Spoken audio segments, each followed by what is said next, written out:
Bom, a segunda questão que eu gostaria de discutir com você é, você fala sobre a base empírica da redação científica, né? É, como é que é? Como é que essa ciência aí como é que essa ciência empírica da redação científica? Explica melhor para a gente. Eu tenho um pouco de dificuldade de entender ou de imaginar exatamente o que é isso. Bem como eu tenho a sensação de que os nossos alunos têm essa mesma dificuldade.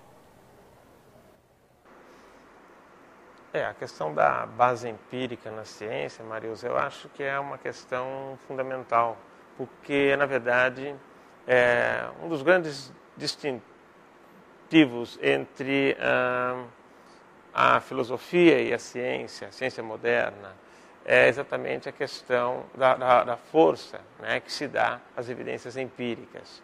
Então, veja o seguinte, eu vou mostrar uma situação hipotética, né, de um raciocínio de como o cientista faz para construir o conhecimento, considerando que esse conhecimento precisa ter uma base empírica. Empírica é aquilo que nos chega diretamente, né, através dos órgãos dos sentidos. É nesse sentido que se fala na questão empírica. O filósofo ele pode olhar para uma situação e falar sobre ela, imaginar coisas, enfim, discorrer dentro de uma argumentação lógica. É evidente, ele não descarta o ambiente empírico, mas ele não precisa do ambiente empírico como o cientista precisa. O cientista, se não tiver uma evidência, essa evidência, a sua base empírica, ele não se satisfaz com aquele conhecimento. Vamos ver como que isso pode ser explicado de uma forma mais clara. Veja o seguinte, eu vou imaginar que nós vamos fazer uma pesquisa em que nós vamos estudar uma certa variável, V1. O que é essa variável? Qualquer coisa que eu possa abordar pelo método empírico, ou seja, qualquer coisa que eu consiga evidências, e quando eu falo em evidências, pode ser evidências quantificáveis, ou numericamente, ou evidências que eu possa abordar por uma análise qualitativa. Tá? Então, eu não estou fazendo distinção entre ciência quantitativa ou qualitativa. Ambas se baseiam numa abordagem empírica. Então, eu vou uma certa variável. Posso estudar a opinião das pessoas sobre determinado assunto, posso estudar um nível hormonal, eu posso estudar alguma questão física do universo, enfim, é minha variável de estudo. No caso específico, vamos imaginar que nós estamos estudando uma certa variável em duas situações, que eu estou chamando de C e E. Essa é uma situação padrão, uma situação controle, em algumas áreas se chama isso de testemunha ou basal, enfim, seja como for, né? É uma situação de referência e uma situação onde se introduz, onde existe algum diferencial, que é o diferencial que você está estudando, né? A condição experimental. Não precisa ser experimental no sentido clássico do termo, mas uma situação diferente desta, onde o que eu estou colocando aqui, né, eu quero saber se isso daqui tem alguma associação, algum efeito nessa variável, ok? No caso, eu vou usar uma medida quantitativa, tá? Mas podia ser qualitativa. Eu analiso e vejo que na condição C, no meu referencial, o V1 teve essa magnitude. E quando eu examino na situação experimental, que eu estou chamando de azul, né, que eu tenho cinza, que eu tenho azul, o V1 teve um comportamento, né, de uma menor magnitude. Até aí eu olho, não sei se essas coisas são reais ou são obras do acaso, tá? Mas se eu fizer uma análise estatística, eu vejo, puxa, de fato essa diferença não é uma diferença que é obra do acaso. Então eu concluo que de fato alguma coisa ligada à condição E deve ser responsável por essa menor magnitude. Até aqui eu tenho o seguinte, que o cinza é maior do que o azul, tá? E consequentemente eu vejo, poxa, alguma coisa do azul deve estar contribuindo para que reduza, porque o meu referencial é o cinza. Até que eu tenho uma conclusão estatística, né? Mas eu posso avançar conhecendo essa montagem experimental, essa montagem do estudo, que não precisa ser experimental necessariamente, eu consigo dizer que o azul, de alguma forma, está reduzindo essa variável aqui. Tá? E como eu disse, pode ser numérico ou pode ser qualitativo. Okay? Mas eu vejo que o azul está tendo uma ação de reduzir a variável V1. Eu vou para a literatura agora, né? Eu encontro lá na literatura um estudo que foi feito pela mesma abordagem, né? Só que estudou uma outra variável. Estudou V1 em relação a V2. Ele não estudou o azul. Estudou V1 em relação a V2. Ótimo. Fazendo toda essa montagem, o autor concluiu que V1 aumenta V2. A partir desse ponto, eu analiso, bom, se o azul reduz V1 e o V1 é um promotor de V2, então juntando essas duas coisas eu posso tirar uma terceira informação, que é o quê? Que o azul indiretamente está contribuindo para a redução de V2. Dependendo do caso, isso é válido. Óbvio que não é tão linear assim, mas dependendo do caso, isso é válido. O que eu tenho aqui? Veja o seguinte, eu tenho, na verdade, aqui e aqui representam a minha base empírica. Ou seja, isso que foi falado aqui não saiu da minha cabeça. Lógico que saiu da minha cabeça, mas baseado em alguma evidência. E essa evidência, ela é, entre aspas, concreta. Até certo ponto, eu vejo aquilo objetivamente. Lógico que não é objetivamente no sentido estrito do termo, porque isso não existe, mas eu vejo com certas interpretações, mas eu aceito que isto é sólido o suficiente para sustentar essa ideia. O mesmo acontece aqui. Na literatura, existe uma base empírica, que eu não estou mostrando aqui, mas ela está lá dentro do texto que eu estou citando, e por isso eu aceito essa ideia. O cientista, ele aceita as ideias se tiver essa base. Então, quando você cita uma certa literatura, uma certa referência, você faz uma citação, você está aceitando a ideia porque você leu e você sabe o que tem lá dentro, e você concorda com esse salto, tá? Porque isso não dá para ver, mas isso dá.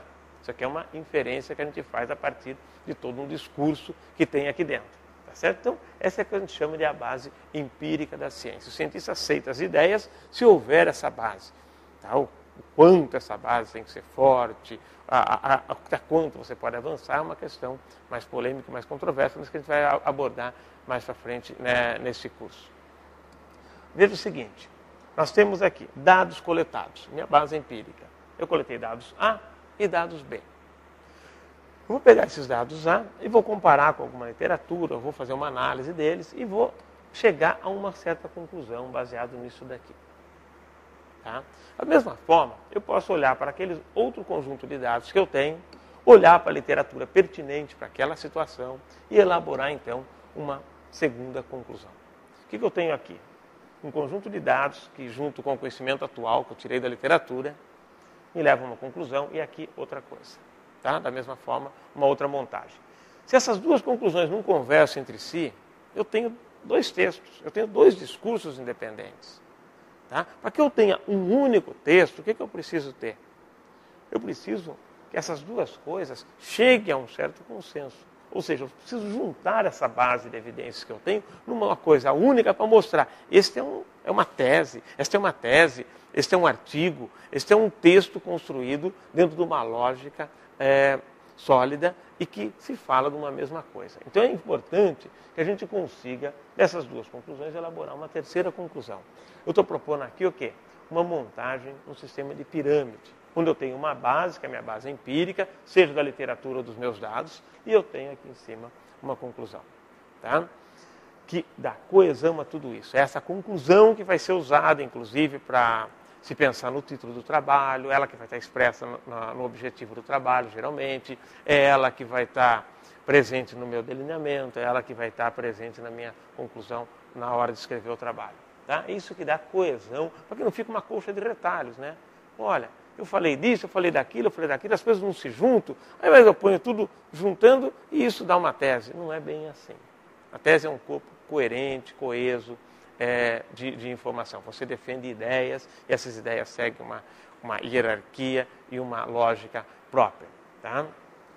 Bom, se a coisa é assim, né, vamos imaginar como que seria um estudo de revisão da literatura. Ora, um estudo de revisão da literatura ele não é muito diferente disso. A única diferença é que os dados que você apresenta estão na literatura e você não coletou esses dados diretamente. Pode ser que seja uma literatura, um trabalho seu, mas não naquele trabalho que você está escrevendo. Não é? Então, o que acontece? Eu me baseio em dados da literatura, que lá mostram as evidências. Eu não estou me baseando em o que os autores acham, mas no que eles mostram, né, por meio dos seus dados e de um discurso científico coerente. A partir disso, eu chego a elaborar conclusões novas. Então, o trabalho da revisão da literatura é um trabalho onde você lê uma literatura específica e constrói conhecimento mais geral, né? Onde cada trabalho estava olhando para um pedacinho da história e você consegue olhar um todo maior. Essa construção maior é fundamental para um trabalho de revisão da literatura. Então, quando eu peço, eu não, mas assim, quando as pessoas pedem para o aluno escrever um texto de revisão da literatura, para incluir no início da tese, seja dentro da introdução ou separado dela, e aquele texto só tem descrição dos dados da literatura ou das coisas da literatura, olha, fulano de tal, 1900 e tantos, fez isso, chegou nisso. O outro fez isso, 1900 e tantos, fez não sei o que lá e fez isso. E não chega a nada. Isso não é um trabalho científico válido. Ele é um trabalho escolar, para mostrar, olha, eu li a literatura, meu orientador pediu, eu li, está tudo escrito aqui, mas não é um texto de revisão da literatura. Se você mandar um texto desse, um annual review, você não publica, né? Pode acontecer, mas depende da qualidade desse annual review. Então, veja, é muito importante, né, que vocês usem a revisão da literatura para construir conhecimento novo. Então, quando a gente ensina o aluno a fazer aquelas revisões que não chegam a nada, né, simplesmente faz um resumo da literatura e faz ele incluir isso na tese, nós estamos induzindo nele um erro. Qual é esse erro? Nós estamos induzindo nele o erro de achar que esse tipo de discurso faz parte da construção do conhecimento científico. Não. Só se você, de fato, construir dentro da própria revisão. Tá certo? Então, nós temos que tomar muito cuidado com essas orientações que levam a desvios na concepção de ciência, na concepção de construção do conhecimento científico.